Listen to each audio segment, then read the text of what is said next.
everybody, and welcome to another episode of Fire Up. Are we fired up this Thursday evening? Yay! Yep. You know, it's that really kind of weird time in the sports realm. Let's face it. We just finished up the Olympics. Baseball is just starting. NFL is really done except for now combine. And of course, there's the National Drama League, but I don't know how many of us really follow the National Drama League.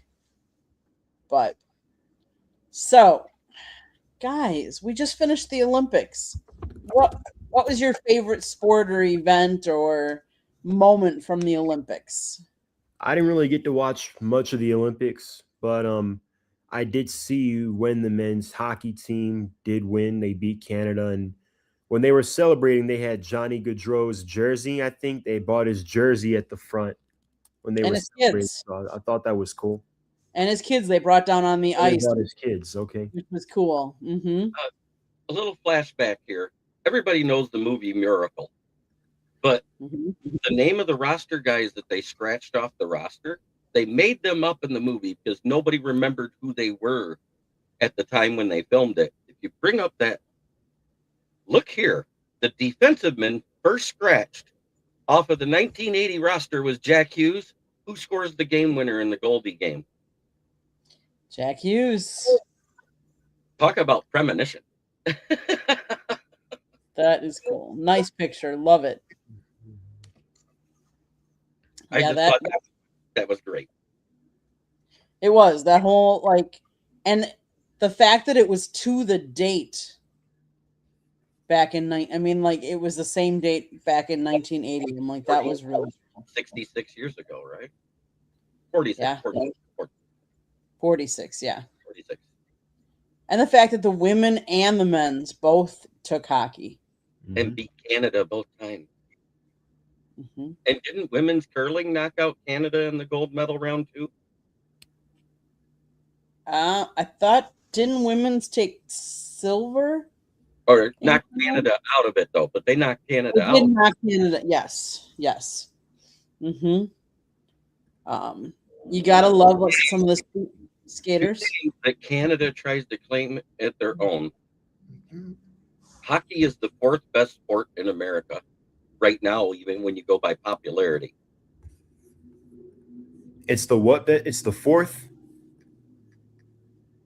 Because you're talking NFL, NBA, and Oh yeah. NBA, and then You think more than soccer? It's more popular than soccer television wise, maybe not fan wise. I'm talking about on televised events. Soccer is above WNBA but below hockey. Mm-hmm. And I'm not trying to knock the WNBA here. Let me make that clear. Mm-hmm. Let's see. Trying to get the results for the curling. Oh, it doesn't show. Let's see.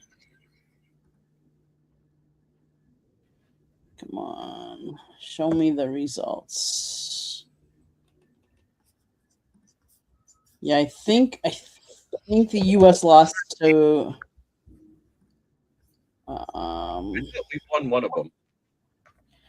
I think, yeah. The mixed. Yeah. I think we won the mixed doubles, didn't we? Yeah, mixed doubles. We got the silver. That must be the one I'm thinking of. That was the men, and that was the two with the same name, but it wasn't their. Right, they weren't related. Dropkin Corey was the male, and Thies and Corey Thies, or Corey Dropkin and Corey Thies. Yes, that was the male-female team that won. And she's a lab tech from Minnesota, has a regular full-time job, and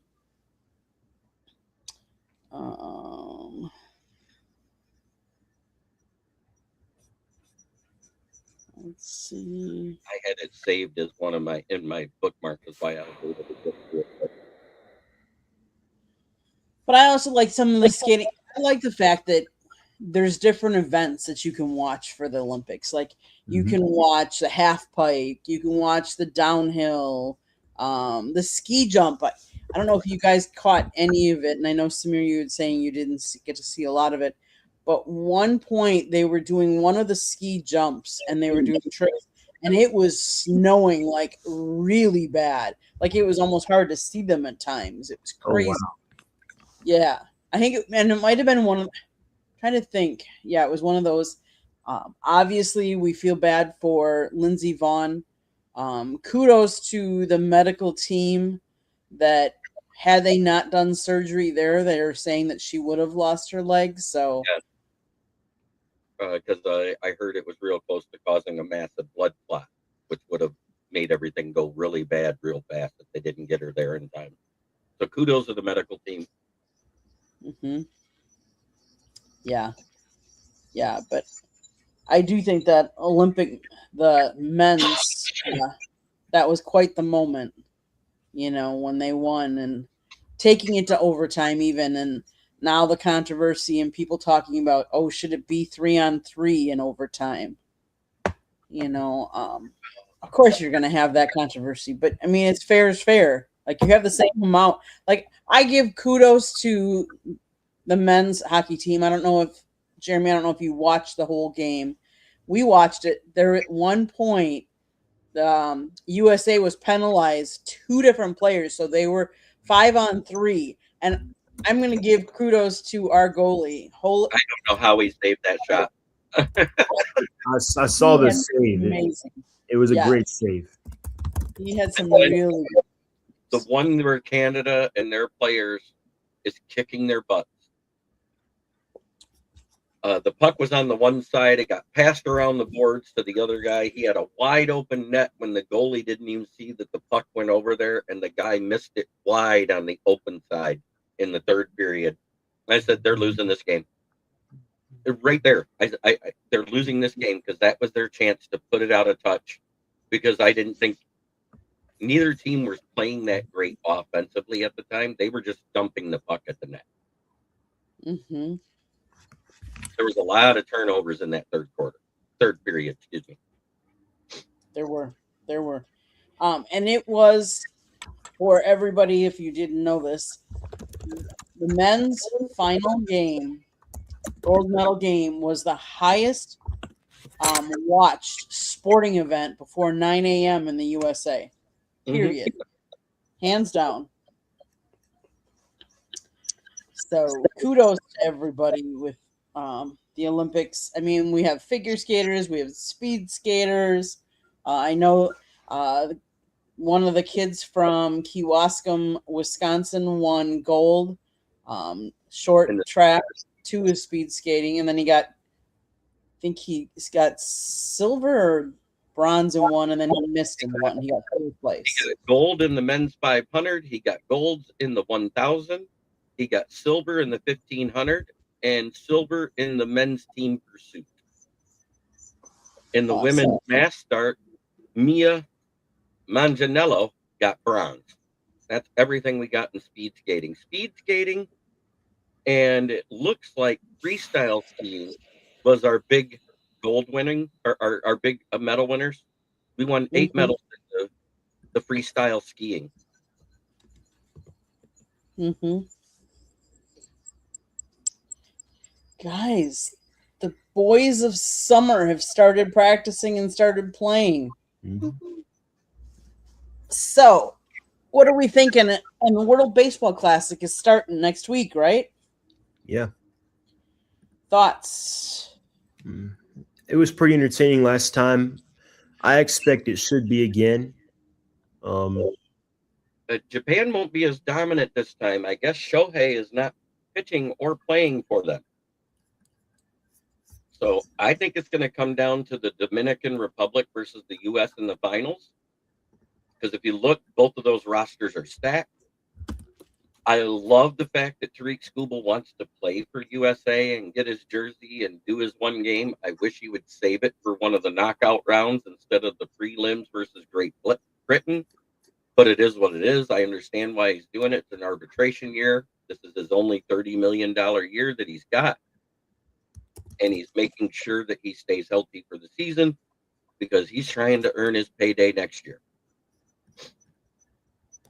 Yeah, I kind of feel the same way. I think it's going to be U.S. and Puerto Rico in the finals again. I mean, not Puerto Rico, the Dominican Republic. I think those are by far the best rosters. When you look at the other teams in the Classic, I think one possibility is Venezuela, especially if Ronald Acuna is Ronald Acuna. He can. We know. I think he can carry them far. So, did you guys hear that part of the Cuba team, including one of the coaches, isn't making it through and can't go? Yes. Yep. Kind of crazy, right? A little bit. It's crazy when anyone can't go represent their country for whatever reason, whether it's a legal issue, whatever. I don't want to get into the political side of it. Some of it's insurance issues too. Right. Because some insurances won't cover you for international play. Due to increased injuries in 2023, insurance is stricter in 2026, often denying coverage to players with chronic injury history, multiple surgeries, or those 37 or older. And part of that is, let's see, I was reading this. Higher player profiles like Francisco Lindor, Carlos Correa, Jose Altuve, and Miguel Rojas have faced issues with coverage.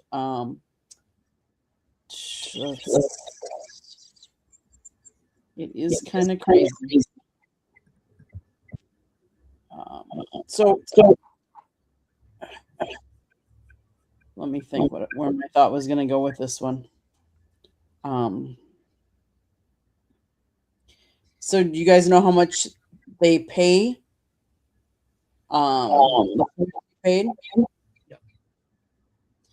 So the World Baseball players get paid through a significant prize pool, with money distributed to teams for participation and advancing through the rounds. And this money is split between the players and their national federations.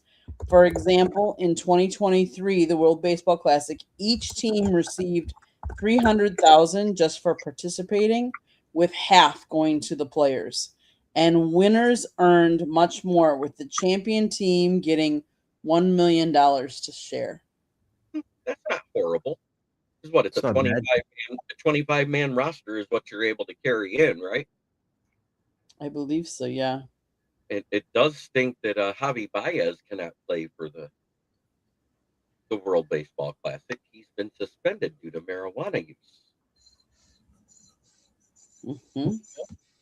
Because the world still does not recognize marijuana. At least baseball doesn't, yeah. Yeah, I'm just saying the world baseball classic, right? Don't recognize it. Exactly. I think it should be interesting, though. I think it'll be a good couple weeks watching with some good teams, good representatives. I said that's a good thing. The way he played last year, out of his 100 at bats, it'd have been 66 strikeouts they won't have. Plus, I think it's almost good because it's a good warm up for those for the regular season. You know, it gives them a chance to face players they might not normally. Right. It's kind of like an all-star game before the all-star game. It's the best that every country has to offer. Yeah. Well, I would say it's more competitive than the all-star game. Oh, yeah.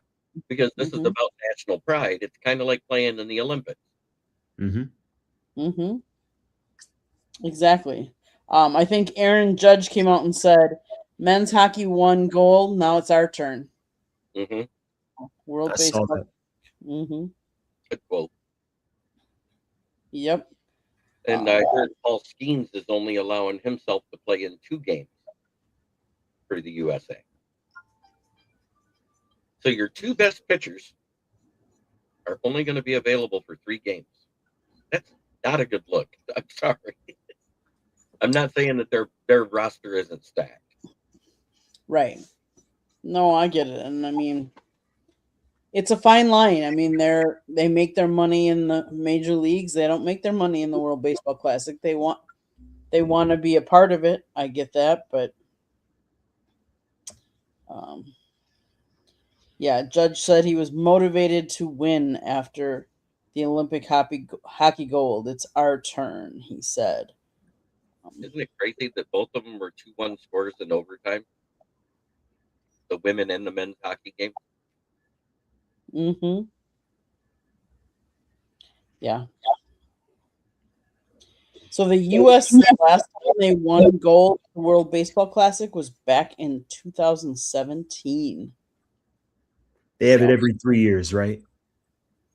Every 3 years? Yes. And I know they didn't have it in 2020. So, yeah. Okay. Yeah. They have it every 3 years. Yep.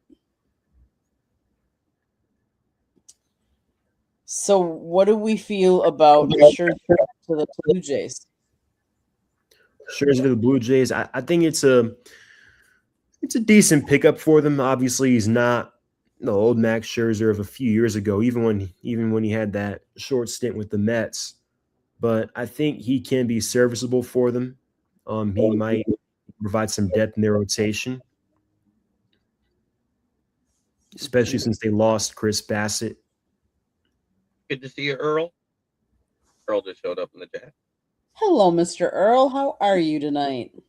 So I think it gives them a solid 3 or 4 in their rotation. He is not the Max of old, but it's somebody that they can bring in to shore up the middle of that rotation, which it did look like when they got to the Seattle Mariners, they struggled a little bit with. Can you believe this is his 19th season? Mm-hmm. Yeah. And Verlander. Mm-hmm. Yeah, Scherzer comes back on a 1-year, $3 million base salary that's worth up to $10 million in incentives. I like it when they do the incentives on for these guys. So you kind of moved on. You didn't say who you thought was going to be in the finals of the World Baseball Classic.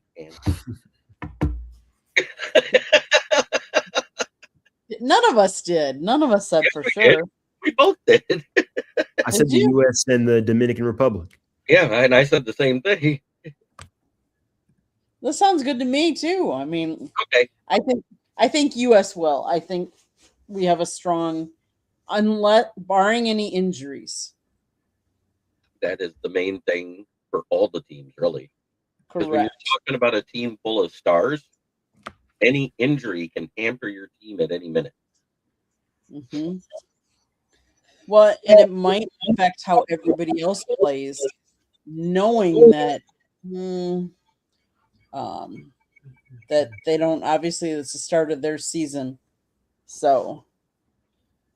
But yeah, 41 years old, $3 million contract. Trying to get better every day there, Earl. Thank you. Doing just fine. Thank you for asking.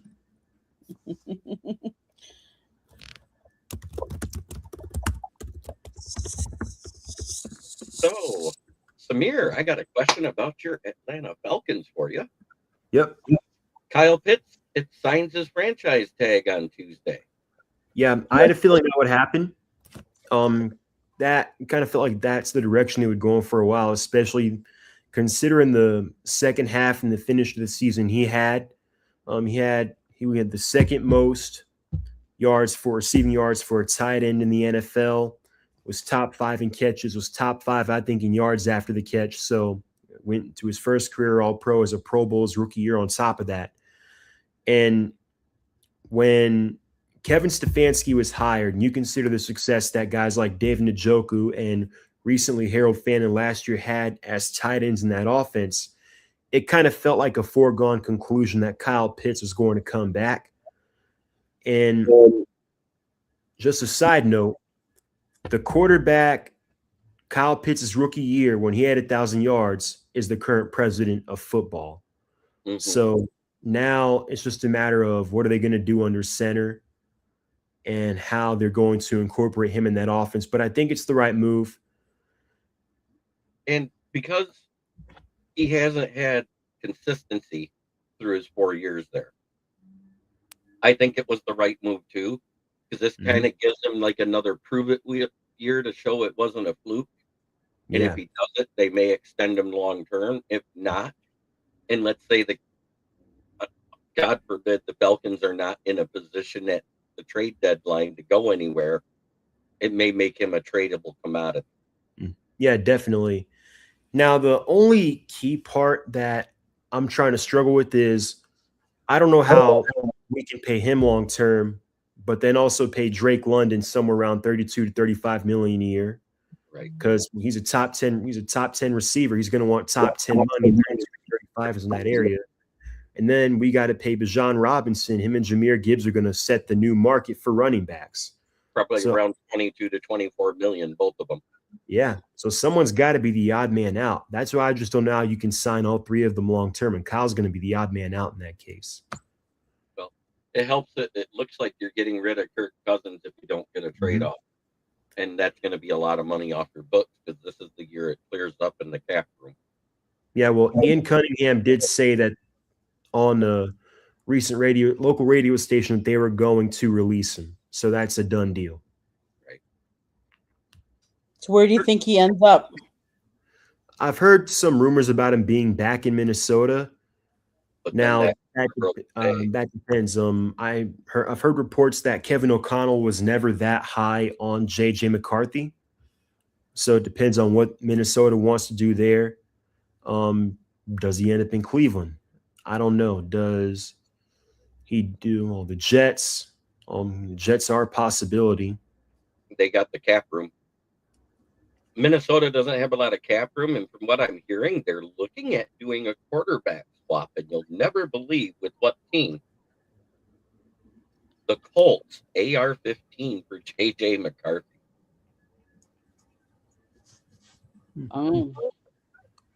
That's interesting.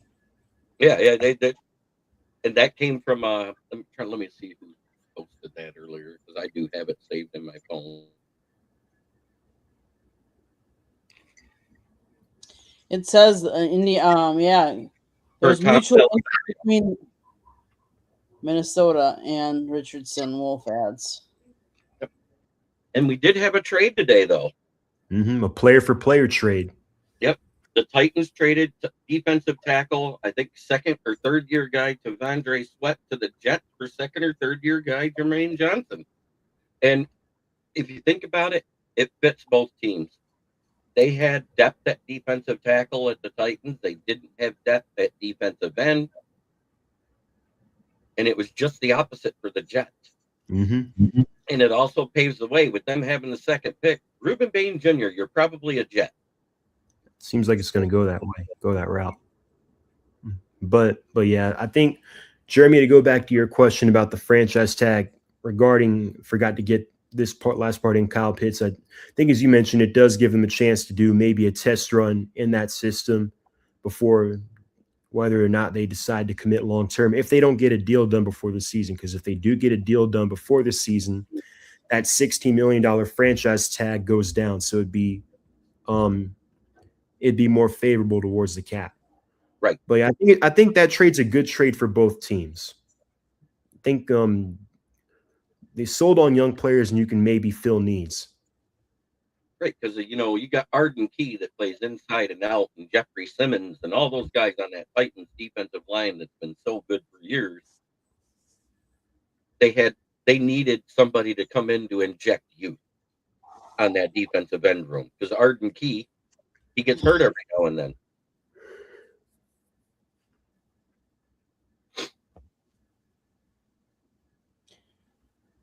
So Jeremy, Lions Decker plans to return for his 11th season. Feeling good about that? I like it and I don't like it at the same time, because Decker was already on the roster. Let's not sugarcoat it, and we're sitting over the cap. If he would have retired like he hinted at after that last week 18 game, our cap would have been dead even. We'd be sitting where we could just restructure and make cap room. Now we have a major decision. Do we, because he has another year left on that contract, do we let it go status quo another year, or do we draft his replacement this year? Because at any time, the next injury, that could be it. Because he's over 30 years old. He has been playing a long time in the NFL. I love Decker, don't get me wrong, but his play each year has gotten a little bit less. And right now, the Browns said they are basically jettisoning their whole starting offensive line. And there's a guy that was drafted after him who's had a better career, technically, by statistics, and that's Jack Conklin. Mm-hmm. They were drafted in the same draft. Conklin has 2 All-Pros and 4 Pro Bowls. Taylor Decker was an alternate Pro Bowl. So there's a big difference there from being voted in and then having to go in as an alternate. Mm-hmm. Getting late for you, isn't it, Candy? Getting late for you again? I guess it's been a week, I guess, but it's all good. It's all good. So there's a lot of teams that are I've noticed that are allowing players to delve in the trades, seeking trades. So the Colts Richardson is allowed. Who else is another one? I was just looking at it. Panthers Dalton has been receiving a lot of trade interest. The Bears granted Edmonds permission to seek trade. So there's a couple of them out there. They announced that the Commanders and Jaguars are hosting London games in 2026. I have a question for you guys. They came out with the NFL PA survey, and the Dolphins ranked number 1 again. The Steelers got the worst grade. For what? What are your thoughts? It's the NFL PA survey that comes where they rank them in. They like rank how they treat your players, the coaches, how they treat the locker room. And I heard another one of the worst ones was the Jets, and then because he complained about it, the report card got pulled down, but not before it was seen. And they said they will not be doing this going forward. Yeah, but they released them anyway. And the funny one was, so the Bengals cafeteria or dining hall earned an F last year. So you had a year to, I guess Mike Brown had a year to make any adjustments, make improvements, whatever. They got an F- this year. That would be the equivalent of an I, right? Incomplete. Yeah, well, I mean, the Steelers being last kind of surprised me, considering the outside reputation of the organization. I know a lot of Steelers fans are frustrated with the state of the franchise, though. So maybe there's a lot more to that. But if you look under Tomlin, they had one of the smallest coaching staffs. But now what they got under McCarthy, which is probably the largest coaching staff they've had since Chuck Noll. And a lot of, I think that's going to be good for them going forward, because now they have enough assistants to assist everybody and get them in better positions. And I think that may help to give a little stability to that team. I know, Yenzer, you hate McCarthy, but I like what he's doing with his assistants.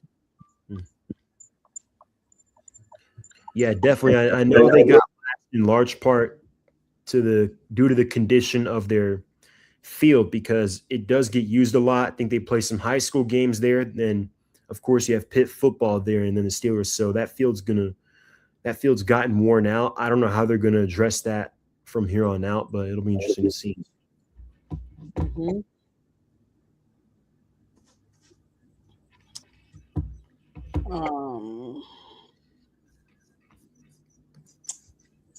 What other NFL news?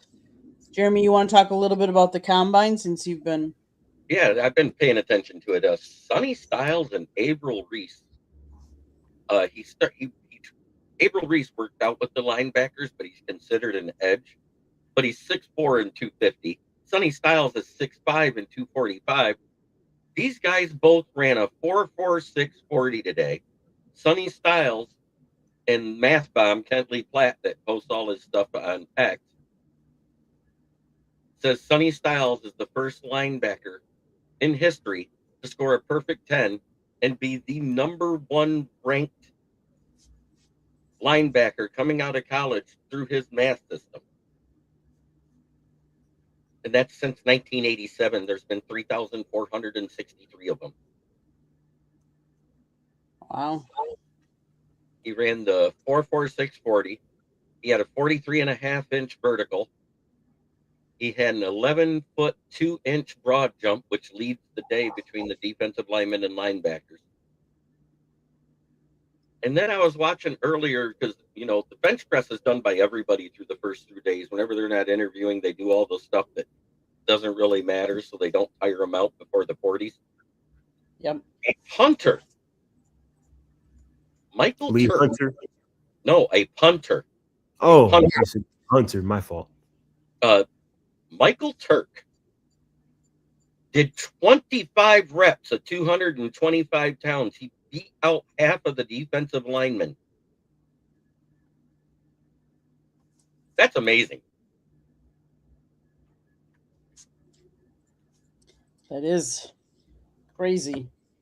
And somebody in the chat through the stream where they were live streaming it on X without the sound, of course, so we could do our own commentary as we were watching.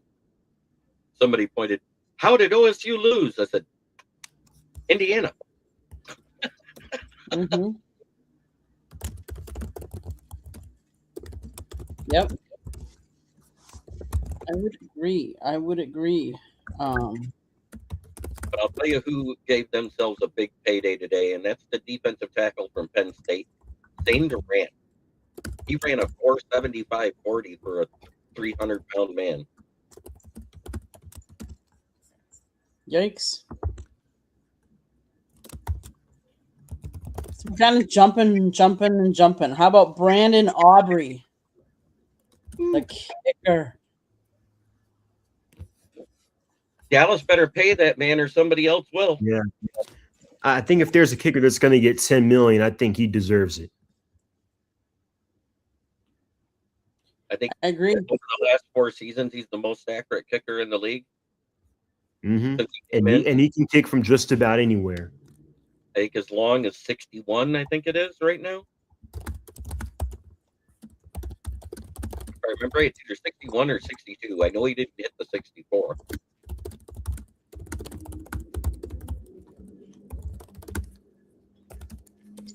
Yeah,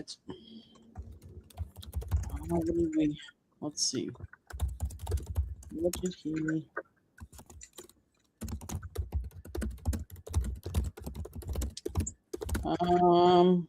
He successfully made 88.2% of his field goals.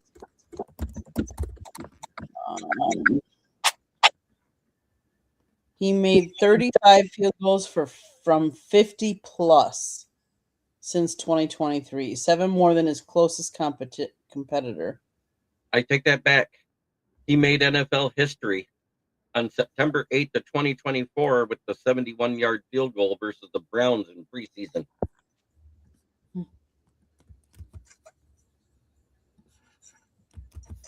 He had a 65-yarder. Mm-hmm. The Cowboys offered him a league high 6.4 average per season. Yeah. Someone's got some fast fingers. That would be Samir, I would bet. He has a hard typing compound. When he types, I hear this.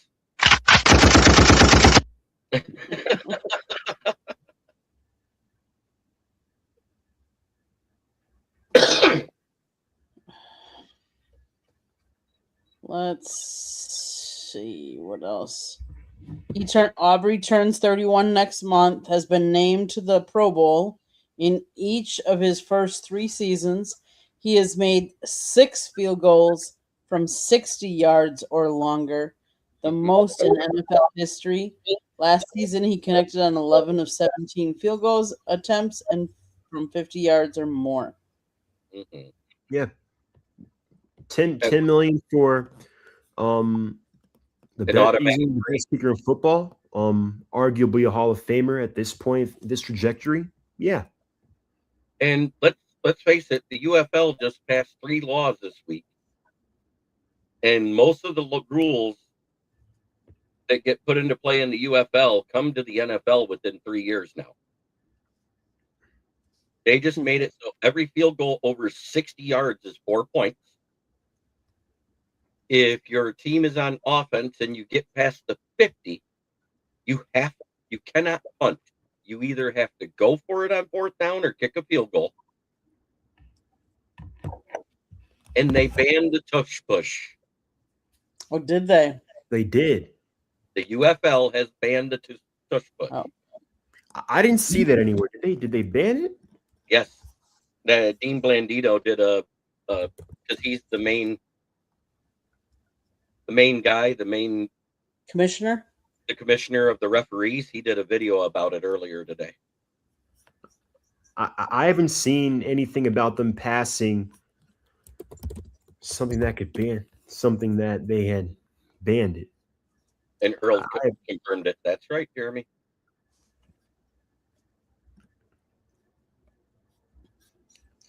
Again, crazy. So if those come into play within the next year to 2 years, don't say we didn't warn you in the NFL. Oh, I thought it happened like today. No.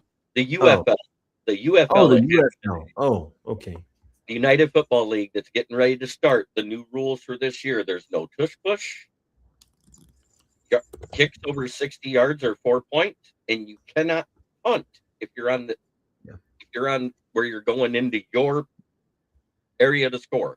If you're past the 50, you cannot punt on 4th down. And I know they're trying to promote scoring. I know it's an out. They moved all the teams. It was indoors, outdoors. That's the reason the moves happened the way they did. And I guess they moved us to Columbus because once that new soccer stadium gets built in Detroit, they're going to move them back and make them the Michigan Panthers again. So the Michigan will get their UFL team back, but it might be an expansion team by that time. Interesting.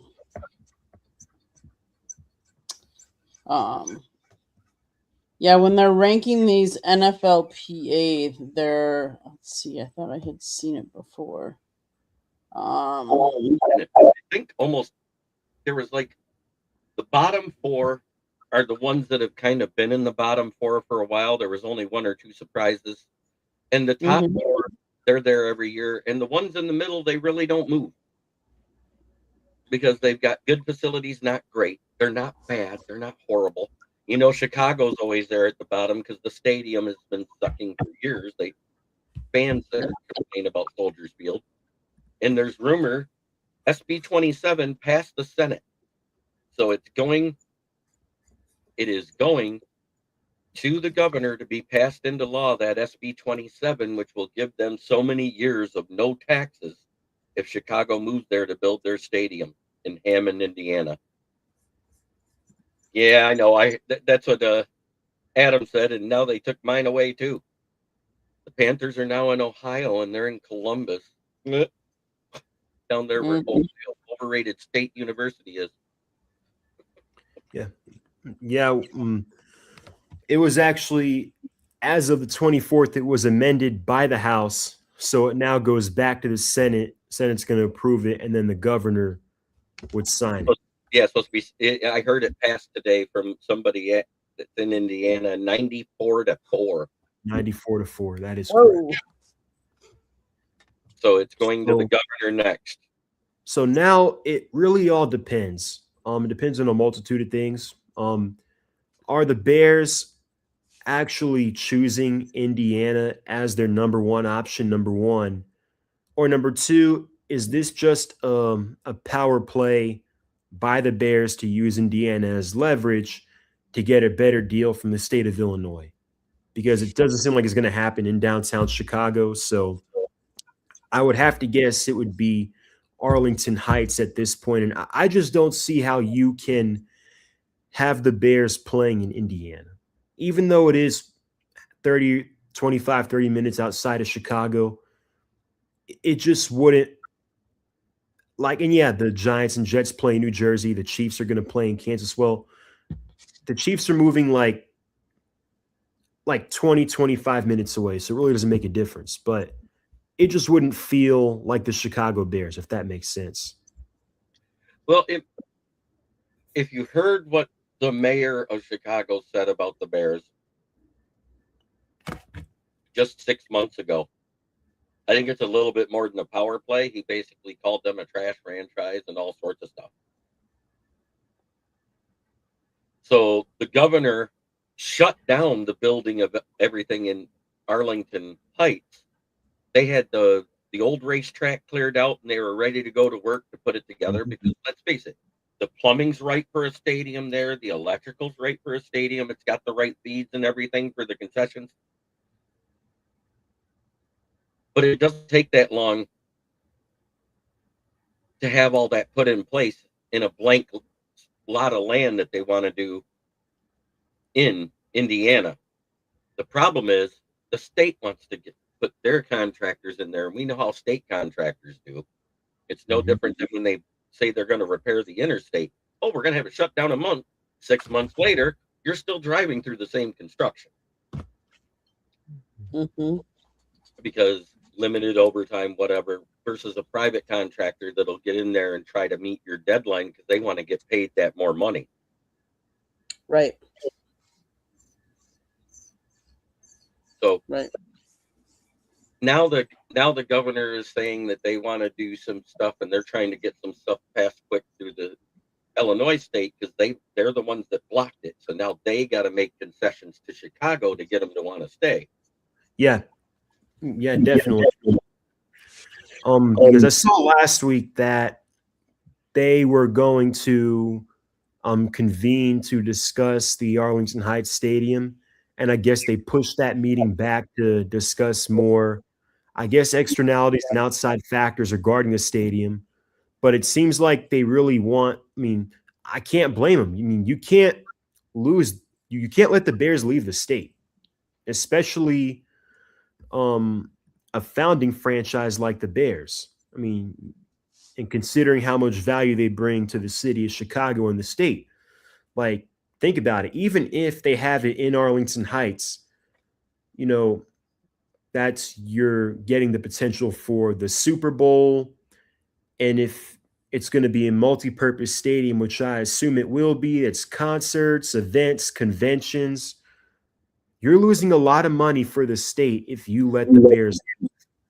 The thing is, either way, I guess what they're building in Hammond, because they understood that they bought the land at Arlington Heights. So what they're doing, instead of just doing it as a rental contract, it'll be a 30-year contract, but they're renting to own the stadium outright. And I think that's the incentive that might push Chicago to make the move, because in all actuality, it'll only hurt the people on the west side of the Chicago for travel time. Everybody on the east side, it's about the same amount of time, because let's face it, rush hour traffic to get to Soldier Field is awful. And as far as me as a Lions fan, I would much rather go to Hammond, Indiana. That saves an hour and a half off of my travel to get to see them play when the Lions are there. Candy knows exactly what I'm talking about. Because as soon as you get that Illinois state line in that corner, you get to a traffic. It is crazy at that point. And Soldier Field is the smallest stadium in the league, with only 62,000 feet. But that's after they added on with that UFO on top of it. We hear you. Yeah, I mean, that's what I'm just saying. Like, it's more about, I just don't know if you're the state of Illinois, if this doesn't give you a sense of urgency. I don't know what will, because again, this is the Chicago Bears we're talking about. Right. Mhm. And they had the first franchise before the Bears in Chicago in the Cardinals. Back in 1896 was the very first football team. Yep. Mhm. Wow. So that's what, 1896, 26.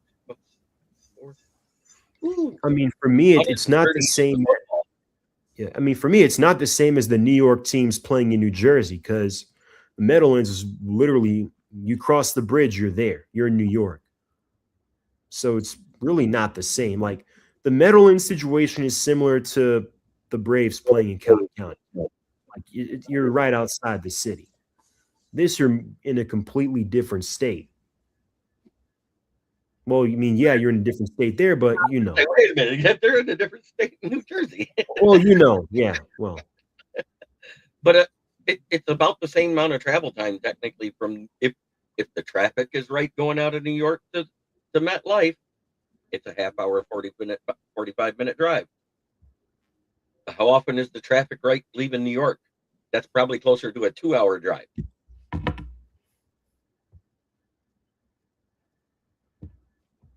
And the big thing is Illinois has some of the highest state taxes for property tax around. So on top of the upkeep of the stadium that the city doesn't keep up with, so the team has to keep up with it, they pay another $180 million a year just in taxes on top of the rent of the building, and then they upkeep it. Mhm. Wow. I have actually listened to Ken the Bear Fan on Ken and Ken in the Morning. He's been going into details about this stuff all the time. That's why I know a little bit more than the average Joe. It's all good. It's all good.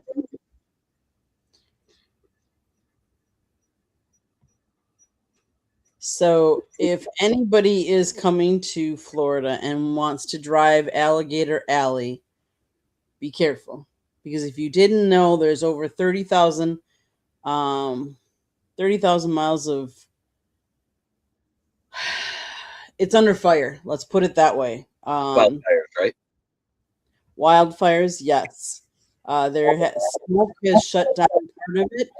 Part of our problem is down here is we are in an extreme drought down here in Florida. We haven't had a lot of rain at all, and so it's not a good situation. So Right, and with it getting cold those few nights where you got that little bit of frost, when it would melt in the morning sun and become dew, it did that refraction thing, is what they think started the fires. mhm. Hey, The traffic in I Chicago listen is to the Weather Channel. I get it. mhm. I gotcha.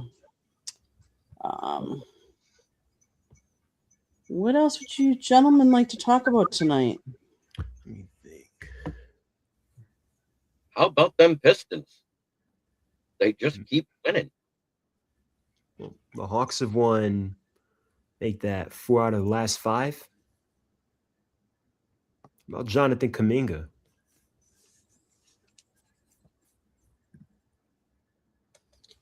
Yeah, I don't know. We need a hurricane to put Candy to put out the fire.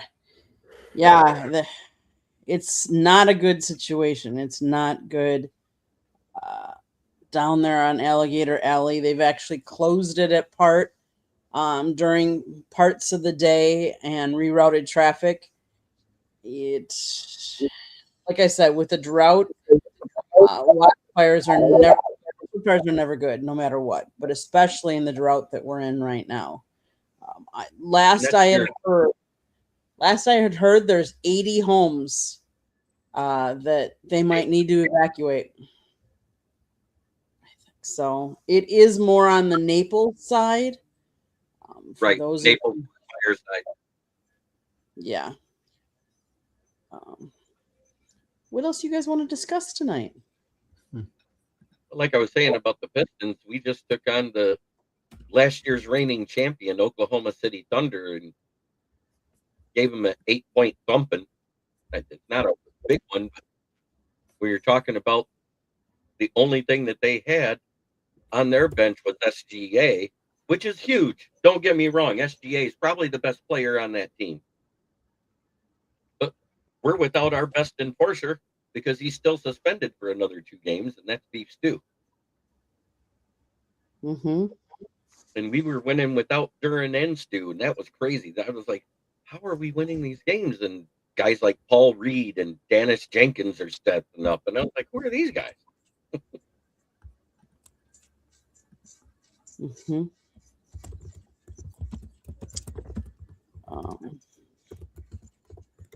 Yeah, they're saying it's over 25,000 acres of wildfire.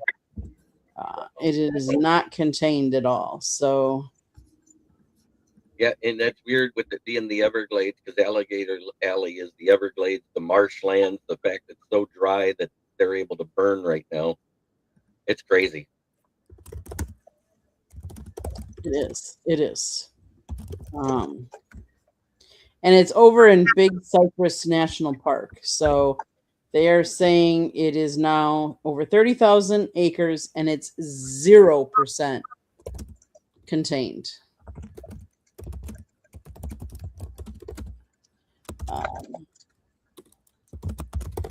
What's up with Paul George?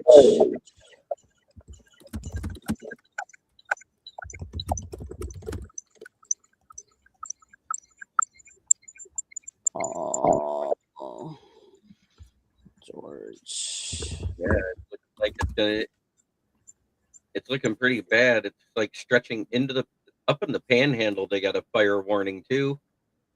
This is due to the Keach-Bryan drought index, and some of the ones that may be getting in trouble up there in the Panhandle, close underneath Mississippi, in Alabama, and then all the way from like down where you were talking about in Alligator Alley, and then up to the east side of the state, above Daytona, is all in the red right now from this drought. Acres burned right now is 35,129. The federal area is 6,406 acres, or a total of 41,535 acres burned right now. That's crazy. That's crazy. And we had Chris Paul retire in the last week. Yeah, we did. Yeah, he retired a couple weeks ago. It's a shame he retired without a ring. He was somebody that I did want to see win a ring at some point. He had his chances. You know what? He might be right that they need to do that. What Paul George is saying about talking sports enhancement drugs for mental issues, especially with what just happened over the weekend with a young receiver with a budding career, Rondale Moore. The Vikings fans are reeling because they also lost a guy from the 80s, Roniel Whitaker, passed away this weekend too on Sunday. So back-to-back days, they had somebody from the Viking family go down. My hearts and prayers go out to them. But we need something to help these players mentally. It seems like that's 2 suicides in less than a calendar year between Marshawn Nealand and now Rondale Moore, because it was suicide in his own garage. Kyron Lacy. Yeah, Kyron. That's the one from college, right? Lacy. Yeah. Yeah. I'm just talking about in the NFL alone, where the money is a little bit more there for them kids, these young men. I should say. I shouldn't say kids. Yeah, I'm 55, so I feel like they're kids. I gotcha. But and same in college. Maybe they need to do more mental health awareness with each team. Have a help. That's one of the things that I like that the Lions did when Dan Campbell and Brad Holmes got here. They did bring in a mental health specialist on top of their strength and conditioning coaches, and I think that was a huge part to add into that part of Allen Park, because they got somebody they can go talk to. I mean, every team should have one. I'm honestly surprised every team doesn't have one. That was one of the first I heard of it in 2021. I wish I was 45. Thank you, Earl. You're a good man, Earl. You're a good man. You know what's funny is I was 100 pounds heavier when I was 45. So no, I don't wish I was 45. Do I wish I was 45? let's see. My mom would still be alive. My dad would still be alive. I'm You blessed know, that at 55, I have both of my parents. My dad often pops into the chat here. We've seen him many times. he does. Yep. Yeah, I'm unfortunate in that realm, but and it's a weird feeling, let me tell you, when it happens, because it's like all of a sudden, I mean, I have 2 sisters and a brother, but I'm the oldest. So I kind of feel like, I don't know, the old person in the family, and uh That's what I am. Is I'm the oldest child. I got 2 brothers, 2 sisters, and I'm the oldest child. mhm. But it does give you, it's because it's like you're like you don't have parents, and you just like, it's not that like you're lost, but you just feel weird, like, because let's face it, for the most part, most of us, if you have a good relationship, anytime something goes wrong or if you have a question, those were your go-to people for the longest time. But I know, like when I'm cooking, I'm like constantly thinking, I'm like, Mom, what do I do? Oh yeah, that's right. She's not. But yes. What else do you guys want to? I mean, we have my team or my town to go yet, but any other topics you guys want to hit? I think we pretty much hit them all. I think we've hit everything. Okay, Samir, your town. All right. So as I just mentioned, the Hawks have won 4 out of their last 5. It's 3 in a row. They sweep the home, back-to-back home games Tuesday night and tonight against the Wizards. It was Trey's first time being back in Atlanta. He didn't play, but they did a tribute video and a standing ovation for him. Jonathan Kuminga off to a great start in Atlanta. He had 27 the other night, had 17 tonight. Corey Kispert had 33. He went 5 for 5 in the first quarter, had 19. Jalen Johnson was out. Nickeil Alexander-Walker was out. They're now 30 and 31. They've got Portland coming to town this weekend. And if they win, they'll be back at 500 for the first time since December. The Falcons did franchise tag Kyle Pitts as expected. I think it's the right move for a multitude of reasons I stated earlier. They are going to release Kirk. Who knows what's going to happen with Darnell Moon? He seems like Tyler Algier being gone is unfortunately a done deal. I hope we can keep Caden Ellis. The Braves are in the thick of spring training. They lost 7-3 to the Yankees today. I think Carlos Carrasco pitched, gave up 5 runs in the first. I doubt he makes the roster, unfortunately, but he wasn't great when he pitched last year and had a bad outing today, obviously. And I think one rookie you have to look out for with the Braves is J.R. Ritchie. I think he's going to make a name for himself on this pitching staff. He pitched toward the end of last year. A couple outings, pitched well. We'll see how that goes. And that's it for my town. Jeremy, what's going on in your town? Well, we got the Red Wings that just beat the Ottawa Senators, so they're back to rolling like they were when they got that the Olympic break is over. We got the Pistons still rolling. They're off tonight. Probably a well-needed break after having to face OKC before they go on the road. Life is good. And as far as preseason MLB, I can see what we've done lately. I don't think there has been much, really. I know we got whooped the other day. You guys are right now 0-5. Yeah, I think it's because we're playing more of our backups and stuff and getting some much needed backups playing. That's all.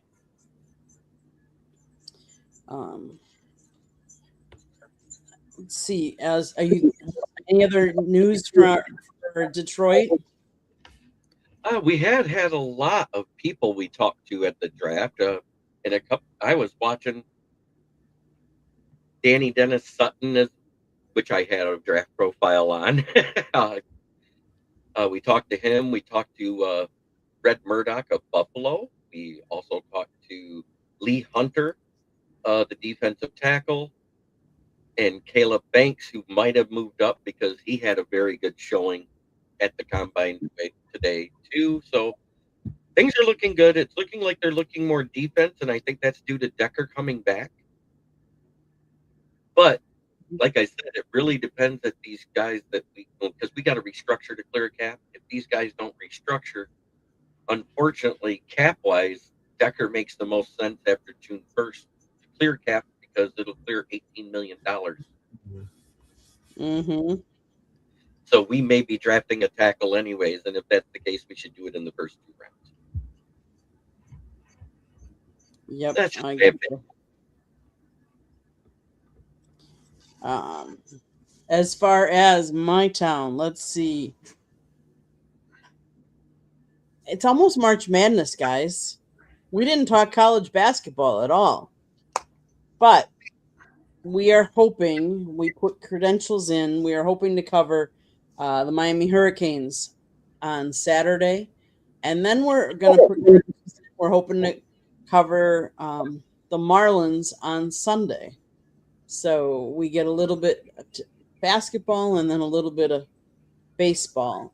As far as in my town, the Bucks, they're still struggling. They're still trying to find their way. And part of it is Giannis and his injuries. And part of it, I think, is all the speculation. Is he staying? Is he going? What are we doing with him?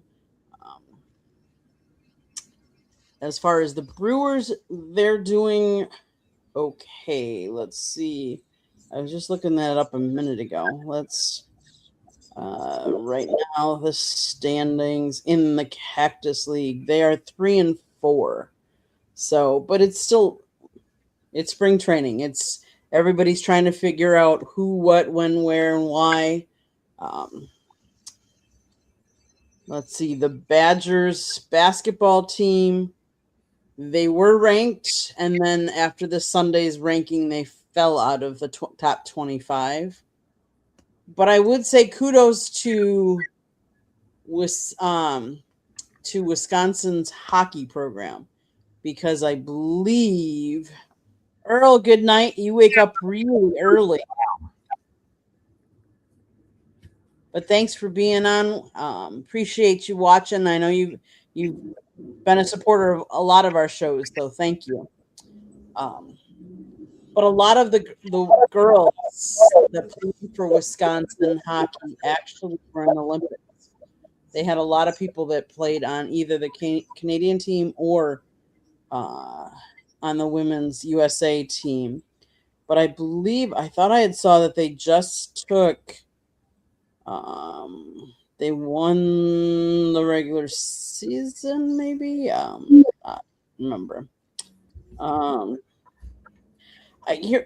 do want to shoot out the U.S. women's hockey goalie, Frankel, only allowed 2 goals in the whole Olympics. Talking about the female goalie? Yeah. The female goalie, yep. And then even the male goalie, he's only allowed 5 goals during the Olympics. What was crazy about that, at one point, they gave up 1 goal in their first game, and then they had 5 straight shutouts. And the next goal they gave up for the women was in the gold medal game, the game tying goal. Mm-hmm. How crazy is that? I think they said they scored 37-2 throughout the whole run. It was crazy.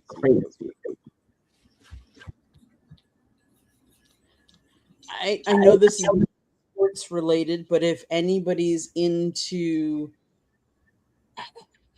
the planets, the moon, and whatnot, there's a couple of cool little events happening this weekend. Like I believe it's Saturday night. 6 planets will kind of align, and you'll be able to see them with like a telescope. On March 3rd, it's also considered the blood moon, which means it's actually the total lunar eclipse that bathes the moon in a haunting copper red glow, because the atmosphere scatters the blue light and lets you only see the warm red tones pass through the lunar surface. So that's kind of cool. So just some kind of really, really different things. Anything else, guys? I'm looking forward to seeing what happens tomorrow in the combine in the next couple of days, because tomorrow I believe it was tight ends and offensive line, or defensive backs. So that's going to be interesting. Instead of running the wide receivers with them, and I think it's because there's so many wide receivers and there's so many defensive backs that they're splitting them up to go with the smaller groups so they can get through them faster and stay within the scheduling confines of TV, because it is such a watched event. So get your popcorn ready, get your drinks. Samir, how can everybody find you? You can find me every night here on Thursdays on Fire Up. You can find a lot of my articles on the newly relaunched Sideline Sports and Entertainment website. And you can find me on X at ATL_Samir2401. I put a lot of my content along with a lot of Atlanta sports content up there. Thank you guys for tuning in. I'll catch you guys next week. Jeremy, how about you? Well, you can find me right here on the South Florida Tribune channel on Fire Up every Thursday. You can find my writings at southfloridatribune.com underneath the contributor setting, where you can find the Motor City Tribune, and I'm the second name you see. Then you can also find me on my channel, which is Kneecap Fighting with the Motor City Lions, where I go live so much I think my parents hate me. That's kind of funny. South Florida Tribune Publishing Company published the book, Lessons to the Microphone, Tuning into the Enduring Wisdom of Visionary Leaders. It is written by my husband, not me, my husband. He's the writer of the group. But he wrote this book. It talks about his 40-plus years in the media business and how it has evolved. And it's kind of a handbook for people that are trying to get into the business. Thank you, Jeremy. So, yes, go get your copy today. It's available on Amazon, Barnes & Noble, Kindle, Google, and Apple Books. The audiobook is also out there, too. So wherever you get your audiobook, go check it out. Our website, www.southfloridatribune.com. Jeremy writes for us. Samir's got some articles on there. There's a plethora of other great content, so go check it out. If you'd like to listen to podcasts, you can find us wherever you get your podcast. If you want to be a guest or want to sponsor us or advertise, you can always email me at southfloridatribune@gmail.com. Last but not least, if you see the red subscribe button in that lower right-hand corner, click it, like us, share us with all your friends and family. Tell everybody, and then turn your notifications on so you're notified every time we go live. With that, guys, Jeremy, end us. You always do. Try every day to be a better person than you were the day before. That's the only way to make the world a better place. It starts right here. Much love, everybody. Thanks, everybody that was in the chat room. We appreciate all of you. Good night.